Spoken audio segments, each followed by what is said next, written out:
Ladies and gentlemen, Capital G here bringing you Old Stickfingers. Before I dive into the deck tech for this particular Midnight Hunt Commander, a couple of news items. News item number one, the Discord group that I am an admin of, somehow, still trying to figure out how that happened. But nonetheless, we've been posting our group publicly on various Facebook groups and forums, Reddit, etc. So what I'm going to be doing on every video is posting an invite link to the Discord group. We've just changed the name to Dungeons and Cardboard. We have a lot of D&D players, we have a lot of Magic players, we also have a few channels for people who play Minecraft, anyone getting back into Diablo 2 with the remaster that just dropped. So yeah, cool stuff. That leads me into item number two. Another thing that our group is getting big off of, a little card game here called Flesh and Blood. Obviously, this one's been getting more and more popular as of late.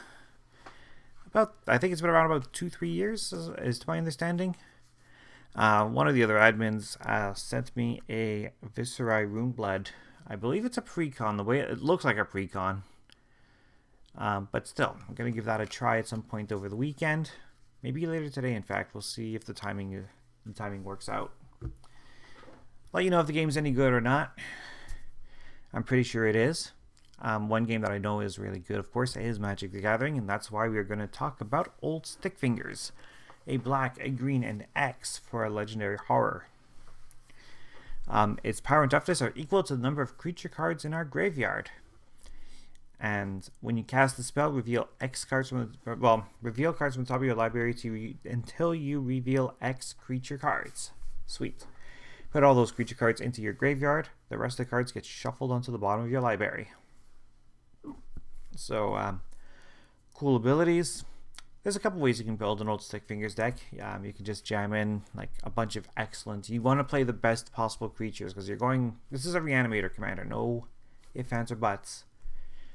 So you can either build for more specific creatures, or you can just build, the best possible creatures to reanimate. Like maybe say 20 or 30 of the very best. In our case today, I decided to stick to only 4 creatures. So we're going to hit those right away here. Those creatures being Bane of Progress to destroy all of the artifacts and enchantments. Genesis to help me bring back the other combo pieces if I need to go this route. The combo pieces in question, we're going old school. We're going with Mike and Trike. So for those not familiar with how this works, Mikaeus the Unhallowed is triple black and 3 generic for a 5/5 zombie cleric with Intimidate. Oddly relevant these days. Whenever a human deals damage to you, destroy it. And other non-human creatures you control get +1/+1 and have Undying. So here's how the combo works.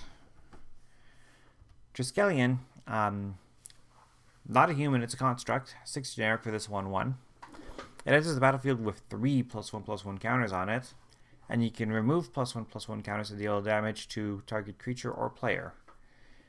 So the idea here is that the Triskelion wants to deal 2 damage to itself and 1 damage to an opponent.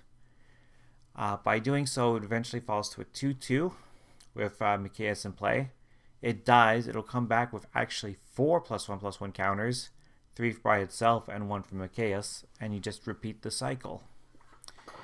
This, of course, means you damage everyone.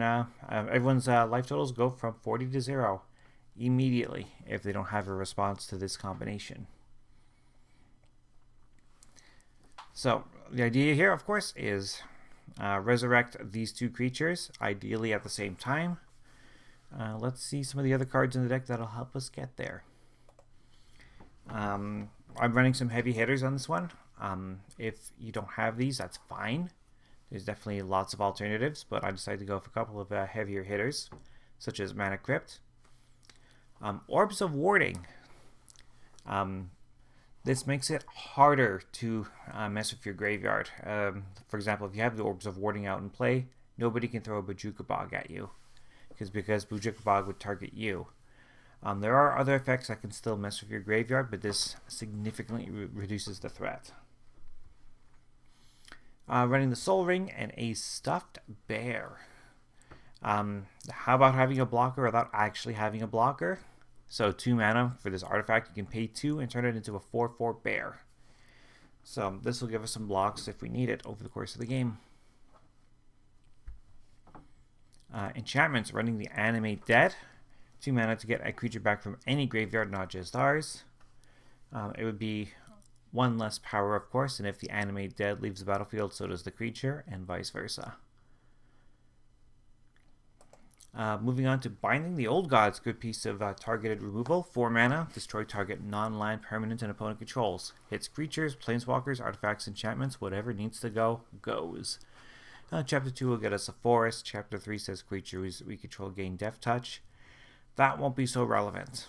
We're here for the first 2 chapters. Burgeoning to help us get some lands out of our hands and onto the battlefield quicker. We're running Liliana's Contract. It's just 5 mana, draw 4. There's no real way of hitting the demon win con. It's just 5 mana, 4 cards. Oath of Liliana is here to encourage our opponents to sacrifice creatures, and we'll be seeing this mechanic a lot. So 3 mana, this enters the battlefield. Each opponent sacrifices a creature. At the beginning of each end step, if a planeswalker enters the battlefield under our control, we get a zombie. Don't expect that to happen very often. We're running a single planeswalker. Phyrexian Reclamation. 2 mana, pay 2 life, return target creature card from your graveyard to your hand. That is a great activated ability for us. Moving on to our instance with Baleful Mastery. Again, excellent piece of targeted removal. Exiles a creature or planeswalker. We can pay the full price of 4 mana at instant speed. Or we can pay the student cost, which is a black and 1. And we can let one of our opponents draw a card. 2 mana exile, yes please. Dark Ritual, of course, for a quick shot of black mana. Running a Fog, somebody who tries to lash out at us, we can prevent that damage. Harrow for the ramp. Imp's Mischief, great piece of black counter magic. In this case, if somebody throws a spell that has a single target, we can choose a new target and we lose life equal to the spell's mana cost. Good way to kind of defend our board if we need it. Infernal Grasp. Learn this card, know it well. 2 mana, destroy target creature, you lose 2 life. Very efficient. You'll see this a lot in Standard. I don't know if this will make the other 60 card formats, but it's super efficient. No real restrictions other than your life total. So, perfect. Liliana's Triumph, to force all our opponents to sacrifice creatures for 2 mana at instant speed. Running the Malakir Rebirth. We can do some political shenanigans with this, or we can protect one of our creatures on board. 1 black for this instant. Choose a creature. We lose 2 life until end of turn. Whenever that creature dies, it returns to the battlefield tapped under its owner's control. Mortality Spear. 4 mana. Will cost 2 less if we've happened to have gained life this turn, and we do have a couple of methods to gain life. And we get to destroy a non-land permanent. Return to nature. You can pop an artifact, pop an enchantment, or exile a card from a graveyard. We're in Innistrad. That third ability is very relevant. Roiling Regrowth. Sack a land, get 2. Spore Cloud. Really nasty fog effect, this one. Green, and 1. Tap all blocking creatures. No creatures deal damage in combat. Sweet, so prevent all combat damage. And then neither attacking nor blocking creatures untap as normal during the controller's next untap step. So it doesn't matter who's attacking who, you can really lock down a board with this.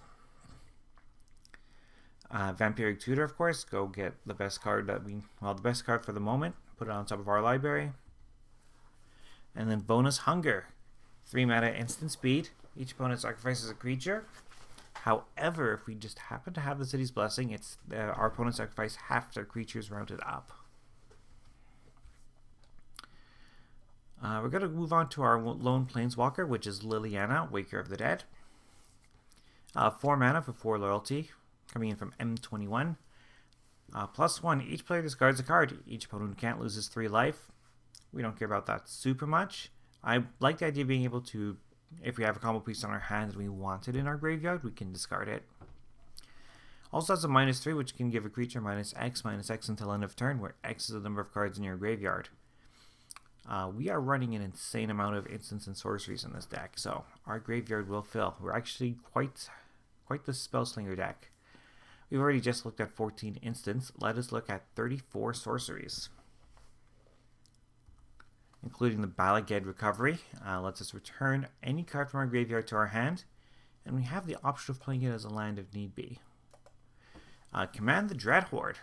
Over the course of the game, since we're playing a lot of removal, we might be killing our opponent's creatures. 6 mana, we can bring those creatures into the battlefield under our control. Alternatively, if we have Mind and Strike in the graveyard, we cast this, we get them both back in one shot. Containment Breach, 3 mana to destroy an artifact or enchantment. A little expensive, especially at sorcery speed, but it could give us a pest token if the item that we hit happens to cost 2 mana or less. Running Cram Session to gain some quick burst of life here. We'll gain 4 life for 2 mana at sorcery speed, and it has Learn, which means we can discard a card to draw a card. If your local pod permits wish boards, for example, you can use this to go get a lesson card. Otherwise, generally speaking, out in the wild, it's just discard a card to draw a card, which is exactly what we want to be doing. Culling Ritual. 4 mana, destroy each non-land permanent with mana value 2 or less. A lot of tokens are going to blow up, a lot of mana rocks are going to blow up, a lot of mana dorks are going to blow up, and we're going to get a lot of mana for that. Cultivate, go get 2 basics, 1 into hand, 1 into the battlefield. Damnation, just straight up kill all of the creatures. Deadly Brew, another way to force our opponents to sacrifice creatures, this time at sorcery speed. If we sacrifice a creature or planeswalker or any permanent this way as a result of casting Deadly Brew, we get to return another permanent card from our graveyard to our hand. Nice. Demonic Tutor. Again, if you've got it, run it, because we're a very focused combo deck. We're gonna want to have these tutors. Dryad's Revival. 3 mana, return a card from our graveyard to our hand, and it has flashback, so we can do this twice. Also, I love the art from Ren and 7. Feed the Swarm. Destroy a creature or enchantment. We lose life equal to the permanent's mana value. Yes, we're in green. We have lots of ways of removing enchantments. We don't necessarily need Feed the Swarm. I just want that flexibility, even if it's at sorcery speed. Field Trip. Go get a basic force, put it onto the battlefield tapped, and it also has Learn, so 3 mana to wrap up and rummage through some cards. A sure thing. Grim Tutor. Black, and 1. Search our library for a card.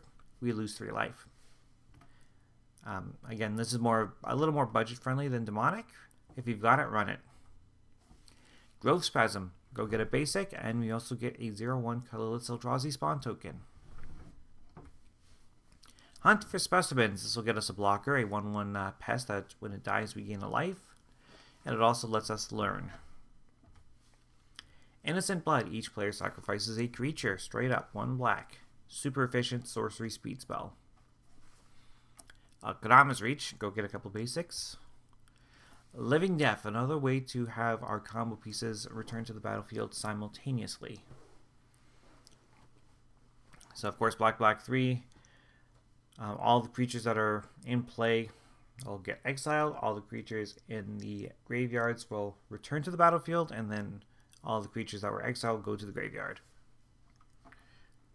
So, funny little exchange there, but it definitely it'll definitely win us the game if we have our Mike and our Trike in position.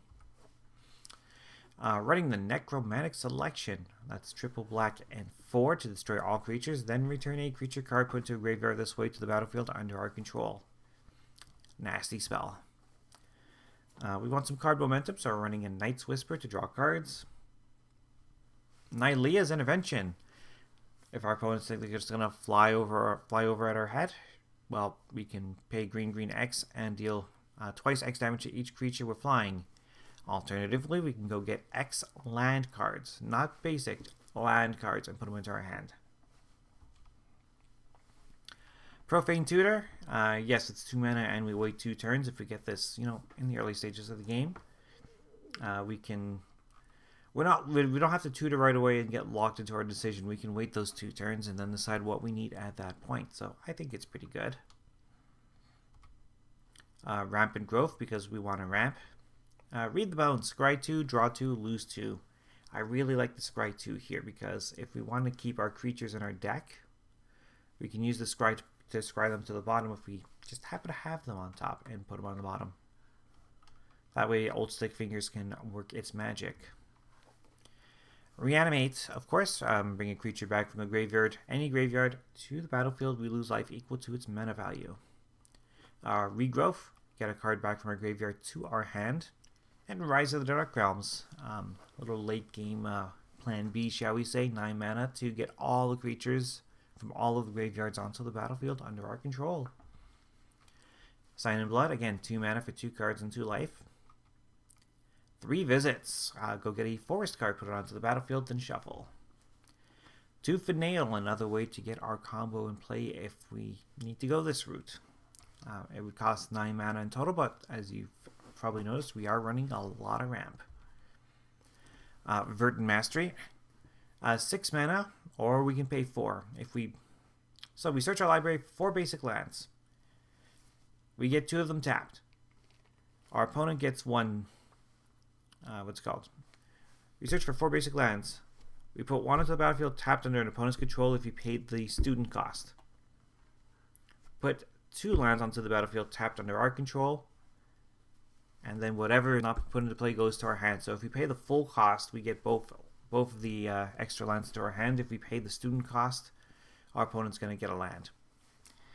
But still, 4 lands out of our deck for 4 mana is fantastic. I think it's a great card. Victimize. Choose 2 target creatures in your graveyard, sack a creature. If you do, return the chosen cards to the battlefield tapped. So another way to bring both Mike and Trike onto the battlefield. Witherbloom Command, black-green for this sorcery. Choose 2 effects. Target player mills 3 cards, then return a land from our graveyard to your hand. I generally don't like blind mill, but we could probably use this on ourselves fairly safely. Destroy target non-creature, non-land permanent with mana value 2 or less. Fantastic. Target creature gets -3/-1 until end of turn. It gets Zulaport Cutthroat and gets a lot of mana dorks. And target opponent loses 2 life and you gain 2 life. So we choose 2 of the 4. Zombify, just straight up return a creature from our graveyard to the battlefield for 4 mana. No life payment required. And that's it for our spells. Let's look at our lands, running 36 in total, including the Blooming Marsh, Evolving Wilds, Fabled Passage. We have 11 Forests, 8 Llanowar Wastes, Necroblossom Snarl, Overgrown Tomb, Prismatic Vista, 11 Swamps, a Terramorphic Expanse, Urborg. We are not running Cabal Coffers for the record. I decided to run, for flavor reasons, I decided to run both Urborg and Yavimaya. Because Urborg turns everything into a swamp. Yavimaya turns everything into a forest, so just having them in play means our mana is always perfect. Woodland Chasm. It's a swamp and a forest, so our fetch land can fetch it, so can our 3 visits. Woodland Cemetery. Witherbloom Campus gives us a mana dump and a chance to scry if we need it. And lastly, the Verdant Catacombs, running the fetch line in order to get either our Shock or our Snow land, or even our basics. And that is my take on Old Stickfingers. What does everyone else come up with? I'm sure there's a lot of interesting combinations we can come up with. Or again, if you just want to play straight up and just fill your graveyard, have a big old Stickfingers, you can do that too.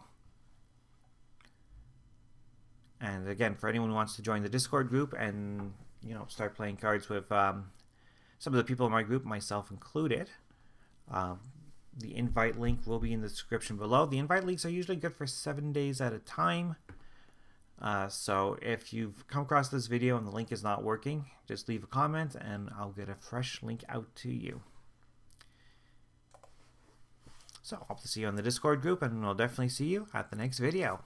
Have a good one, everybody, and happy Thanksgiving to all my fellow Canadians.